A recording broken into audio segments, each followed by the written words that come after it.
ನಮಸ್ಕಾರ ವೀಕ್ಷಕರೇ, welcome to excite ಅಡ್ಡ YouTube channel. First news, BGMI ban ಆಗುತ್ತಾ? ಆನ್ಲೈನ್ ಗೇಮಿಂಗ್ ನಿಯಂತ್ರಣ ಹೇರಲು ಮೋದಿ ಸರ್ಕಾರ ಮುಂದಾಗಿದ್ದು, ಲೋಕಸಭೆಯಲ್ಲಿ ಬುಧವಾರ ಕೇಂದ್ರ ಸರ್ಕಾರ ಆನ್ಲೈನ್ ಗೇಮಿಂಗ್ ಪ್ರಚಾರ ಮತ್ತು ನಿಯಂತ್ರಣ ಮಸೂದೆಯನ್ನು ಮಂಡಿಸಿದೆ. ಈ ಮಸೂದೆಯು ರಾಷ್ಟ್ರಪತಿಯವರ ಸಹಿ ಬಿದ್ದ ಬೆನ್ನಲ್ಲೇ ಬೆಟ್ಟಿಂಗ್ ಆಡುವ ಎಲ್ಲ ಆನ್ಲೈನ್ ಗೇಮ್ಗಳನ್ನು ನಿಷೇಧಿಸಲಾಗುವುದು.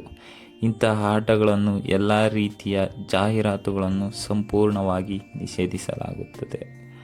ಆನ್ಲೈನ್ನಲ್ಲಿ ಬೆಟ್ಟಿಂಗ್ ಗೇಮ್ ನಡೆಸುವವರಿಗೆ 3 ವರ್ಷಗಳವರೆಗೆ ಜೈಲು ಶಿಕ್ಷೆ ಮತ್ತು 1 ಕೋಟಿ ರೂಪಾಯಿವರೆಗೆ ದಂಡ ವಿಧಿಸಬಹುದು.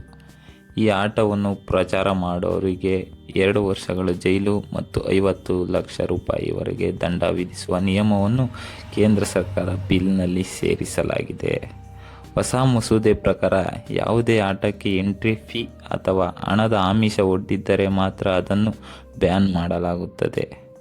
BGMI, ಕಾಲ್ ಆಫ್ ಡ್ಯೂಟಿಯಂತಹ ಆಟಗಳು ಉಚಿತವಾಗಿ ಆಡಲು ಲಭ್ಯವಿದೆ. ಇಲ್ಲಿ ಆಟಗಾರರು ಗೆಲ್ಲಲು ಯಾವುದೇ ಬೆಟ್ಟಿಂಗ್ ಅಥವಾ ಹಣವನ್ನು ಪಣಕ್ಕಿಡುವುದಿಲ್ಲ. ಹಾಗಾಗಿ ಈ ಸ್ಪೋರ್ಟ್ಸ್ ಮತ್ತು ಸೋಷಿಯಲ್ ಗೇಮಿಂಗಿಗೆ ಯಾವುದೇ ಅಡ್ಡಿ ಇಲ್ಲ. ಬದಲಾಗಿ ಸರ್ಕಾರ ಅವುಗಳನ್ನು ಪ್ರೋತ್ಸಾಹಿಸಲು ಮುಂದಾಗಿದೆ. ಸದ್ಯಕ್ಕೆ ನೀವು BGMI ಅನ್ನು ಆರಾಮಾಗಿ ಆಡಬಹುದು. ಇನ್ನು ನೆಕ್ಸ್ಟ್ ನ್ಯೂಸ್, ಡಿ ಬಾಸ್ ಬಳ್ಳಾರಿಗ. ದರ್ಶನ್ರನ್ನು ಬಳ್ಳಾರಿಗೆ ಶಿಫ್ಟ್ ಮಾಡುವಂತೆ ಜೈಲು ಅಧಿಕಾರಿಗಳು ಸೆಷನ್ಸ್ ಕೋರ್ಟ್ಗೆ ಅರ್ಜಿ ಸಲ್ಲಿಸಿದ್ದಾರೆ. ಜೈಲು ಅಧಿಕಾರಿಗಳಿಂದ ನೇರವಾಗಿ ಅರ್ಜಿ ಪಡೆಯಲು ಕೋರ್ಟ್ ನಿರಾಕರಿಸಿದೆ.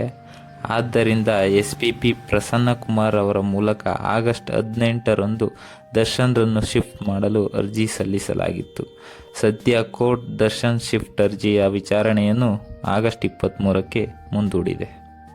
Next news, D boss fans ಅವಿದ್ಯಾವಂತರು ಅನ್ನೋ ಮಾತಿಗೆ ಖಡಕ್ ರಿಪ್ಲೈ ಕೊಟ್ಟ ಮಹಾನಟಿ ಗಗನ ಡಿ ಬಾಸ್ ಬಗ್ಗೆ ಏನು ಹೇಳಿದ್ರು ತಿಳ್ಕೊಳ್ಳೋಣ.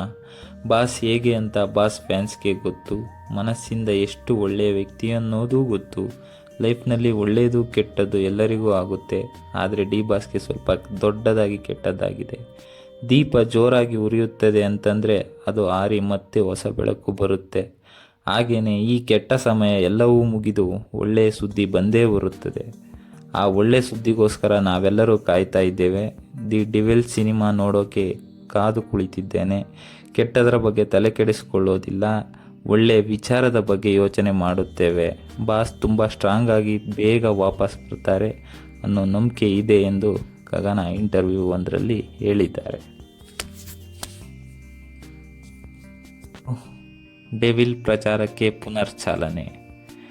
ಜಾಮೀನು ರದ್ದಾದ ಕಾರಣಕ್ಕೆ ಕೊಲೆ ಆರೋಪದ ಮೇಲೆ ದರ್ಶನ್ ಜೈಲು ಪಾಲಾಗಿದ್ದಾರೆ. ಆದ್ದರಿಂದ ಡೆವಿಲ್ ಚಿತ್ರದ ಪ್ರಚಾರವನ್ನು ಚಿತ್ರತಂಡ ನಿಲ್ಲಿಸಿತ್ತು. ಆದರೆ ವಿಜಯಲಕ್ಷ್ಮಿ ಕಡೆಯಿಂದ ಬಂದ ಪೋಸ್ಟ್ ಡೆವಿಲ್ ಸಿನಿಮಾ ಶೀಘ್ರದಲ್ಲೇ ತೆರೆಗೆ ಬರುವ ಭರವಸೆ ಹೊಂದಿದೆ. ಇದ್ರೆ ನೆಮ್ಮದಿಯಾಗಿರಬೇಕು ಹಾಡು ಕಳೆದ ಆಗಸ್ಟ್ 15ಕ್ಕೆ ರಿಲೀಸ್ ಆಗಬೇಕಿತ್ತು. ಇದೀಗ ಆಗಸ್ಟ್ 24ಕ್ಕೆ ಇದೇ ಹಾಡನ್ನು ಬಿಡುಗಡೆ ಮಾಡಲಾಗುವುದು ಎಂದು ಚಿತ್ರತಂಡದಿಂದ ಅಪ್ಡೇಟ್ ಸಿಕ್ಕಿದೆ. ಇನ್ನು ಮತ್ತೆ ಬಂತು ಬೆಂಗಳೂರಿಗೆ ಬೈಕ್ ಟ್ಯಾಕ್ಸಿ. ಬೆಂಗಳೂರು ಸೇರಿದಂತೆ ಕರ್ನಾಟಕದಲ್ಲಿ ಬೈಕ್ ಟ್ಯಾಕ್ಸಿ ಸೇವೆ ಪುನರಾರಂಭವಾಗಲಿದೆ. ಆ ಮೂಲಕ ಜೂನ್ 16ರಿಂದ ಏರಲಾಗಿದ್ದ ನಿಷೇಧವನ್ನು ತೆರವುಗೊಳಿಸಲಾಗಿದೆ. ಸದ್ಯ ಓಲೋ ಹೊರತುಪಡಿಸಿ ಊಬರ್, ರ್ಯಾಪಿಡೋ ಆ್ಯಪ್ಗಳಲ್ಲಿ ಮಾತ್ರ ಬೈಕ್ ಟ್ಯಾಕ್ಸಿ ಸೇವೆ ಲಭ್ಯವಿದೆ. ಇನ್ನು ಚಿತ್ರಮಂದಿರಗಳಲ್ಲಿ ದಾಖಲೆಯ ಪ್ರದರ್ಶನ ಕಂಡ ಫ್ರಮ್ ಸೋ ಸಿನಿಮಾ ಇದೀಗ ಸ್ಯಾಟಲೈಟ್ ಮತ್ತು ಡಿಜಿಟಲ್ ಹಕ್ಕು ಮಾರಾಟದಲ್ಲಿಯೂ ದಾಖಲೆ ಬರೆದಿದೆ. ಕಲರ್ಸ್ ಹಾಗೂ ಹಾಟ್ ಸ್ಟಾರ್ ಸಂಸ್ಥೆಗಳು ಬರೋಬ್ಬರಿ 5.5 ಕೋಟಿ ಕೊಟ್ಟು ಡಿಜಿಟಲ್ ಪ್ರಸಾರದ ಹಕ್ಕನ್ನು ಪಡೆದುಕೊಂಡಿದೆ. ಪ್ರತಿನಿತ್ಯದ ಪ್ರಮುಖ ಅಪ್ಡೇಟ್ಗಳಿಗಾಗಿ ಎಕ್ಸೈಟ್ ಅಡ್ಡ ಯೂಟ್ಯೂಬ್ ಚಾನಲನ್ನು ಸಬ್ಸ್ಕ್ರೈಬ್ ಮಾಡಿ.